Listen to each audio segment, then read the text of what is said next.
Je suis Frédéric Worms, professeur de philosophie ici à l'École normale, dont j'ai l'honneur d'être directeur depuis mars 2022. Le seul remède à l'incertitude, c'est bien sûr le savoir. L'incertitude, c'est quand on ne sait pas, et c'est toujours un risque pour les humains de ne pas savoir ce qui va se produire. Et bien sûr, la première réponse à l'incertitude, c'est le savoir. Et l'ENS, comme lieu de savoir, de recherche, d'enseignement, est au cœur de la réponse humaine à l'incertitude. Mais il y a un autre aspect qui est important, c'est que la certitude ou l'incertitude, c'est pas seulement la vérité ou le savoir, c'est les rapports subjectifs à la vérité ou le savoir. Les hommes peuvent douter, même quand les savants savent, les citoyens peuvent avoir peur. Il faut donc non seulement le savoir objectif, mais la confiance subjective. Et la confiance, c'est les institutions. Et les institutions, ce sont des règles, c'est aussi des institutions qui prouvent non seulement les faits, les savoirs, mais leur utilité au service de la société dans des institutions publiques. Donc je pense qu'il y a deux réponses, le savoir et la confiance. La recherche est au cœur de l'école normale par ses laboratoires, mais aussi dans sa formation même. Or, la recherche, par définition, est à la frontière de ce qu'on sait et de ce qu'on ne sait pas. La recherche, c'est pas dans l'inconnu total, bien entendu. Le pire inconnu, c'est de même pas savoir qu'on ne sait pas. Et on sait bien que la philosophie, Socrate, c'est savoir qu'on ne sait pas. Eh bien, la recherche, c'est savoir ce qu'on ne sait pas.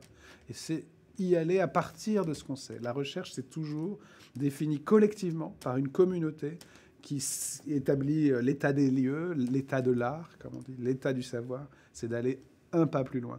Donc la recherche est évidemment au cœur de l'incertitude qui est elle-même toujours sur fond de certitude préalable. Il n'y a jamais d'incertitude totale, mais on peut être désorienté par un nouveau virus, par un nouvel événement politique, on peut être désorienté par rapport à des repères préalables, mais c'est toujours la construction des repères et l'avancée dans un inconnu maîtrisé.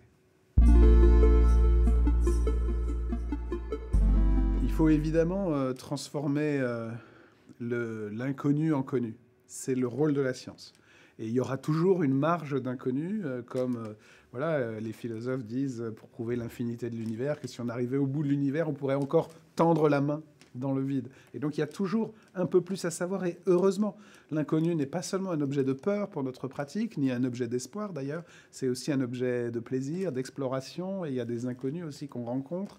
Mais justement, il faut à la fois faire transformer l'inconnu, surtout l'inconnu dont on a besoin pour survivre, en savoir, et conquérir de nouvelles dimensions de l'inconnu. Le rôle de la science, c'est de nous montrer aussi des nouvelles dimensions inconnues jusque-là. On va découvrir qu'on ne savait pas. On ne savait pas avant Einstein comment l'univers croissait, comment traduire. Enfin voilà, il y a tout le temps des découvertes.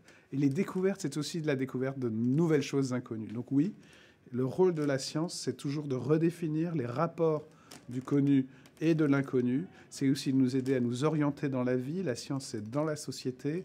Et l'incertitude dans la nuit de l'ENS, c'est aussi les incertitudes sociales, c'est la précarité, c'est les incertitudes historiques, c'est les incertitudes, la lutte contre l'incertitude avec le récit, avec l'art, avec l'histoire. On a besoin de toutes les disciplines.